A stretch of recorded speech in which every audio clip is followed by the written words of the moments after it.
বলিউড অভিনেত্রী সারা আলী খান 2018 সালে কেদারনাথ সিনেমার মাধ্যমে অভিনয় জীবন শুরু হয় তার। প্রথম ছবিতেই প্রমাণ রেখেছেন অভিনয় দক্ষতার। এরপর একের পর এক বৈচিত্র্যময় চরিত্রে অভিনয় করে জয় করে নিয়েছেন ভক্তদের হৃদয়। তাই স্বাভাবিকভাবেই সারা আলীর আসন্ন সিনেমাগুলোর জন্য অধীর আগ্রহে অপেক্ষা করেন ভক্তরা।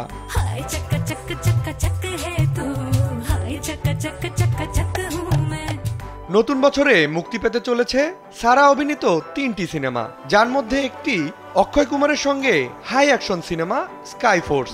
সন্দীপ কেওলানি এবং অভিষেক কাপুরের পরিচালনায় নির্মিত এই সিনেমাটি ভারতের প্রথম এবং সবচেয়ে বিধ্বংসী এয়ার স্ট্রাইক ভিত্তিক সিনেমা হতে চলেছে। সিনেমাটিতে ভিন্ন ধরনের একটি চরিত্রে দেখা যাবে এই অভিনেত্রীকে, যেখানে অ্যাকশন, দেশপ্রেম এবং নাটকীয়তা থাকবে ভরপুর। ছবিটিতে সারা ও অক্ষয় ছাড়াও আরও অভিনয় করেছেন নিমরত কৌর এবং শরৎ কেলকারের মতো প্রতিভাবান তারকারা। এটি প্রযোজনা করেছেন দীনেশ বিজান, অমর কৌশিক এবং জ্যোতি দেশপান্ডে। স্কাই ফোর্স সিনেমাটি 24 জানুয়ারি মুক্তি পাবে।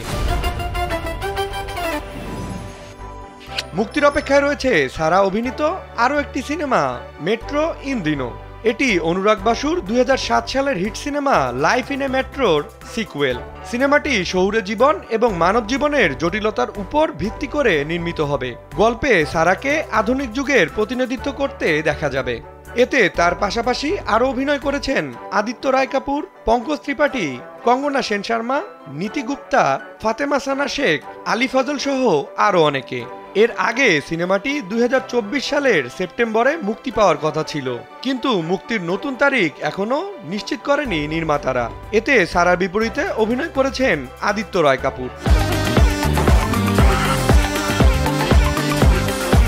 নতুন বছরে সারা আরও একটি সিনেমায় নাম লিখিয়েছেন। এতে বলিউডের ভার্সেটাইল অভিনেতা আয়ুষ্মান খুরানার সঙ্গে প্রথমবারের মতো জুটি বাঁধবেন তিনি। গোয়েন্দা ভিত্তিক কমেডি ধাঁচে নির্মিত এই সিনেমার নাম এখনো ঠিক হয়নি, তবে এর মধ্যে ছবির শুটিং শুরু হয়েছে, যা পরিচালনা করেছেন আকাশ কৌশিক।